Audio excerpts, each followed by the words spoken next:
ว่าเด็กมันไหนเอ้ยเป็นเรื่องหน้าคนอื่นอย่าง ôi ơi nhím giọt nè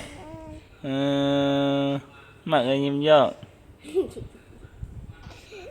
nó bưng nè